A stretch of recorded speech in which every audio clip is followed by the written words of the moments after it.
இப்போ பாருங்க onion cutter காமிக்கிறேன். இந்த மாதிரி சின்ன வெங்காயம் வந்து பசங்களுக்கு வந்து சாதத்தில் போட்டு கொடுத்தா சாப்பிட மாட்டாங்க. அதுக்கு தான் இந்த மாதிரி ஆனியன் கட்டர் நான் யூஸ் பண்ணி வச்சுக்கிறேன். இது பார்த்தீங்கன்னா உள்ள இந்த மாதிரி பிளேட் இருக்கும். இதை எடுத்துக்கலாம். இங்கே பாருங்க பிளேடு இவ்வளோ பெருசாக இருக்கும். இது மாதிரி சின்னதும் இருக்குது பெருசும் இருக்குது. இப்போ நான் வச்சிருக்கிறது பெருசு. ஸோ இதோட கீழே இருக்கிற பவுல் பார்த்தீங்கன்னாவே பெருசாக இருக்கும். ஸோ இது மேலே எப்படி இருக்கும், மேலே பார்த்தீங்கன்னா இது வந்து பார்த்தீங்கன்னா இப்படி இழுக்கிற மாதிரி இருக்கும். இந்த இங்கே பாருங்களேன், இப்படி இழுத்தீங்கன்னா இது வந்து அப்படியே ரொட்டேட் ஆகும். ஸோ இதை வந்து இந்த ஹோல் வந்து இப்படி வச்சு இந்த ஹோலில் இந்த இது உள்ளே இருக்க மாதிரி வச்சு இப்படி நல்லா க்ளோஸ் பண்ணிடலாம். க்ளோஸ் பண்ணிவிட்டு இப்படி இழுத்தோம்னா வரும். அது எப்படி பண்ணுறதுன்னு காட்டிச்சிருக்கேன். இந்த சின்ன வெங்காயத்தை இப்போ இந்த பவுலில் பிளேடு நடுவில் வச்சுட்டேன். இப்போ இந்த சின்ன வெங்காயத்தை இதில் போட போகிறேன். இதை வந்து ஈக்குவலாக ஸ்ப்ரெட் பண்ணிக்கோங்க.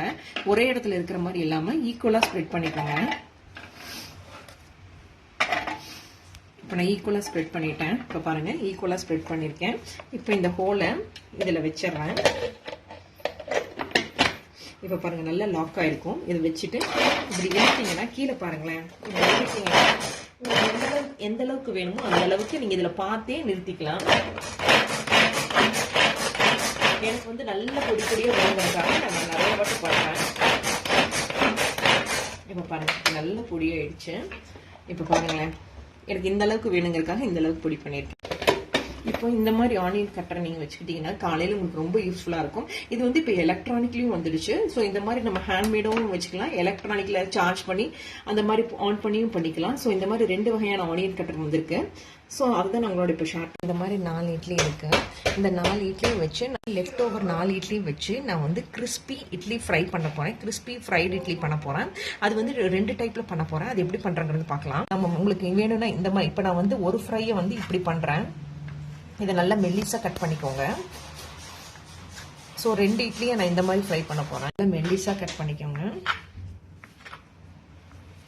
லென்த்தியாக கட் பண்ணியிருக்கேன். இன்னொரு இட்லி எப்படி கட் பண்ணுறாங்க அதுக்கு மாதிரி நான் வந்து இப்போ இது எல்லாம் லென்த்தியாக கட் பண்ணிவிட்டு இதை வந்து திரும்பவும் நான் வந்து க்யூபாக கட் பண்ண போகிறேன். இங்கே பாருங்கள், லென்த்தியாக கட் பண்ணிவிட்டு திரும்ப இப்படி பண்ணுறேன். ஸோ இப்போ உங்களுக்கு பார்க்குறக்கு இந்த மாதிரி பீசஸாக இருக்கும்.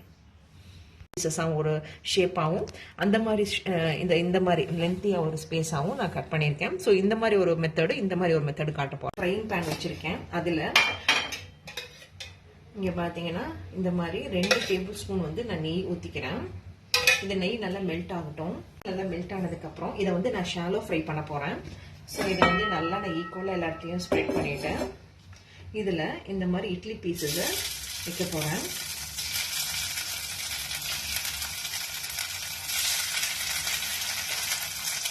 இது வந்து ஈவினிங் ஸ்நாக்ஸாக பண்ணி கொடுத்தீங்கன்னா பசங்க ஸ்கூல்லேருந்து வந்து சாப்பிட்றதுக்கு ரொம்ப நல்லா. இந்த மாதிரி வச்சுட்டு இது இந்த மாதிரி ஒரு அந்த அப்பள கரண்டி இருக்கும்ல, அதில் லைட்டாக இது நல்லா வெந்ததுக்கப்புறம் இப்படி லைட்டாக திருப்பி விட்டுக்கோங்க. ஆகிற வரைக்கும் இப்படி நல்லா திருப்பி விட்டுக்கோங்க. இங்கே பாருங்க, இந்த மாதிரி நல்லா கிறிஸ்பியாக ஆகணும். இதுக்கு நிறைய ஆயில் ஊற்றியும் சில பேர் ஃப்ரை பண்ணுவாங்க. உங்களுக்கு ஆயில் பிடிக்காதுன்னா இந்த மாதிரி ஆயில் ஊற்றியும் பண்ணலாம். நான் வந்து கீ ஊற்றி பண்ணுறேன். நீங்கள் ஆயில் ஊற்றியும் பண்ணலாம், இல்லைன்னா கொஞ்சமாக ஆயில் ஊற்றி இது ஃப்ரை பண்ணியும் பண்ணலாம். இந்த மாதிரி ஃப்ரை பண்ணி வச்சுட்டேன். இது நல்லா கிறிஸ்பியாக வந்திருக்கு. பார்க்குறக்கே இது இப்படியே கூட சாப்பிட்லாம். நல்லா பாருங்களேன், கிறிஸ்பியாக இருக்குது. ஸோ இது கூட உங்களுக்கு நல்லா இது வேணும்னா இது பார்த்தீங்கன்னா 1/4 டேபிள் ஸ்பூன் அளவுக்கு நான் சாட் மசாலா ஆட் பண்ணுறேன். நான் வந்து பார்த்தீங்கன்னா ஒரு 1/4 டேபிள் ஸ்பூன் ஆட் பண்ணுறேன். 1/2 டேபிள் ஸ்பூன் ஆட் பண்ணுறேன். ஸோ இதெல்லாம் போட்டு நான் நல்லா வந்து இதை வந்து நல்லா மிக்ஸ் பண்ணிக்கிறேன். சூப்பரான கிறிஸ்பியான ஃப்ரைடு இட்லி ரெடி ஆகிடுச்சு. கிறிஸ்பி ஃப்ரைடு இட்லி ரெடி ஆகிடுச்சு. ஸோ இது கிறிஸ்பி ஃப்ரைட் மசாலா இட்லின்னு கூட சொல்லலாம். ஸோ இப்போ பாருங்களேன், செம்மையாக இருக்குது. அந்த மசாலா, சாட் மசாலா, அந்த ஒரு இதை நல்லா போட்டு இதை நான் டேஸ்ட் பண்ணி பண்ணுறேன். சாப்பிட்லாம், இல்லைன்னா இந்த மாதிரி மசாலா போடலாம். உங்களுக்கு சால்ட் வேணும்னா இன்னும் லைட்டாக பிஞ்ச் சால்ட் போட்டுக்கோங்க. எனக்கு இட்லிலேயே உப்பு இருக்கனால நான் சால்ட் ஆட் பண்ணல. ஸோ இந்த மாதிரி நான் ஃப்ரைட் இட்லியாக நான் வந்து பசங்களுக்கு ஸ்நாக்ஸ் பண்ணி கொடுத்தேன். அதில் இந்த மாதிரி 2 டீஸ்பூன் அளவுக்கு எண்ணெய் ஊற்றிக்கிறேன். இது நல்லா சூடிடுச்சு. இதில் வந்து பார்த்தீங்கன்னா 1/4 டேபிள் ஸ்பூன் விட கம்மியாக கடுகு ஆட் பண்ணிக்கிறேன். கடுகு நல்லா பொரிக்கணும். இதில் ஆனியன் ஆட் பண்ணிக்கிறேன். ஓரளவுக்கு ஃப்ரை பண்ணிக்கிறேன். பார்த்தீங்கன்னா ஒரு 1/4 டேபிள் ஸ்பூன் அளவுக்கு ஜிஞ்சர் கார்லிக் பேஸ்ட் ஆட் பண்ணிக்கிறேன். இதையும் போட்டு நல்லா வந்து நான் வந்து மிக்ஸ் பண்ணிக்கிறேன். கம்மியாக ஒரு கிட்டத்தட்ட ஒரு 2 டேபிள் ஸ்பூன் அளவுக்கு தண்ணி ஊற்றிக்கிறேன். 1/2 டேபிள் ஸ்பூன் அளவுக்கு dry dry chilli flakes add பண்ணிக்கிறேன். டொமேட்டோ கெச்சப் ஆட் பண்ணியிருக்கேன். நல்லா மிக்ஸ் பண்ணிக்கிறேன்.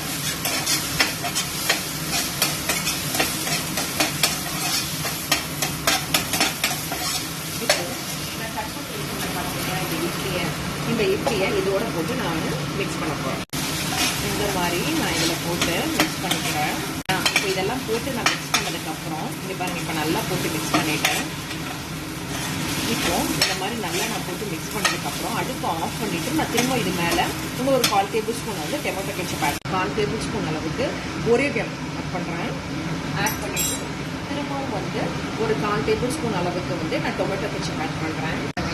நல்லா சூப்பராக செம்மையான இது வந்து இன்னொரு ஸ்டைலில் இருக்கிற ஒரு இட்லி மஞ்சூரியன் ஸ்டைல் இட்லினே சொல்லலாம். மஞ்சூரியன் இது வந்து ஃப்ரைட் மசாலா இட்லி. ஸோ இது 2 type of idli left over idli வச்சு நான் பண்ணது. ஸோ இப்போ நான் இதை ஏற்கனவே டேஸ்ட் பண்ணி பார்த்துட்டேன். இப்போ இதை டேஸ்ட் பண்ணி பார்க்கலாம் எப்படி இருக்குன்னு. இது வந்து இட்லி மஞ்சூரியன் செம்மையாக இருக்குங்க. டெஃபினட்டாக நீங்களும் இந்த ரெசிபியை ட்ரை பண்ணி பாருங்கள் எப்படி வந்து